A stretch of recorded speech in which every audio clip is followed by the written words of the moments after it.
Today, I will present a focused overview on pediatric acute liver failure, with emphasis on etiology, neurocritical care, coagulopathy, and supportive strategies. The most common etiology of acute liver failure in children remains indeterminate. Among identified causes, acetaminophen toxicity is the leading etiology, followed by autoantibody-associated acute liver failure. Age-specific diagnostic approaches are essential. In infants and young children, we must prioritize infectious etiologies, particularly herpes simplex virus, as well as inborn errors of metabolism, gestational alloimmune liver disease, and hemophagocytic lymphohistiocytosis. In older children, dengue-associated liver failure becomes important, particularly in endemic regions during epidemic seasons. Autoimmune liver diseases are increasingly recognized, while drug-induced liver injury and Wilson's disease, one of the few treatable metabolic liver diseases, should be actively investigated in children over 5 years old.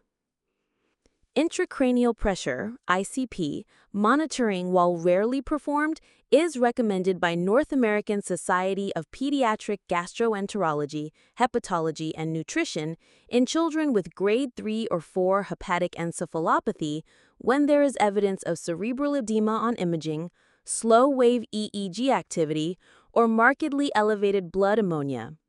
The therapeutic goal is to maintain ICP below 20 mm mercury and cerebral perfusion pressure above 50 mm mercury, adjusted for age. Because of the bleeding risk, coagulation status must be optimized. Specifically, INR should be corrected to below 1.5 prior to invasive monitoring using vitamin K, fresh frozen plasma, or recombinant factor 7A. To control elevated ICP, hyperosmolar therapy is the first-line intervention. Hypertonic saline, 3% NaCl, is administered to achieve a serum sodium of 145 to 155 millimoles per liter, or alternatively, mannitol is used to maintain a serum osmolality of 320 milliosmoles per kilogram. These therapies often result in meaningful ICP reduction. Short bursts of hyperventilation, less than 20 minutes, to reduce PaCO2 below 34 mm mercury may be used cautiously, balancing benefits against the risk of cerebral hypoperfusion. Therapeutic hypothermia has also been employed. Recent data suggest that targeting 36 degrees Celsius provides comparable ICP control to those with more aggressive cooling to 34 degrees Celsius. Coagulopathy in pediatric acute liver failure reflects profound synthetic dysfunction.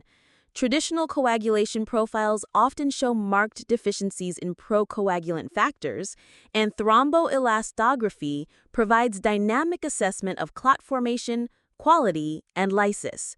This facilitates targeted blood component therapy, fresh frozen plasma for prolonged clotting times, cryoprecipitate for low fibrinogen and prolonged clot formation time, platelets for thrombocytopenia with maximum clot firmness, and tranexamic acid in hyperfibrinolysis. Importantly, there is no role for prophylactic transfusion except in active bleeding or prior to invasive procedures. Renal involvement is common in pediatric acute liver failure, and early continuous renal replacement therapy is associated with improved outcomes. In severe cases, extracorporeal liver support systems, such as MARS, molecular adsorbent recirculating system, may be used as a bridge to transplantation. MARS combines 3 circuits: blood, albumin dialate, and conventional dialate, allowing removal of both albumin-bound and water-soluble toxins.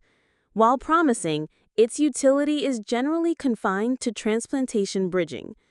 Outcomes following liver transplantation for pediatric acute liver failure, while not as favorable as for biliary atresia, have improved substantially, with 5-year survival approaching 90% according to U.S. registry data from 2008 to 2012.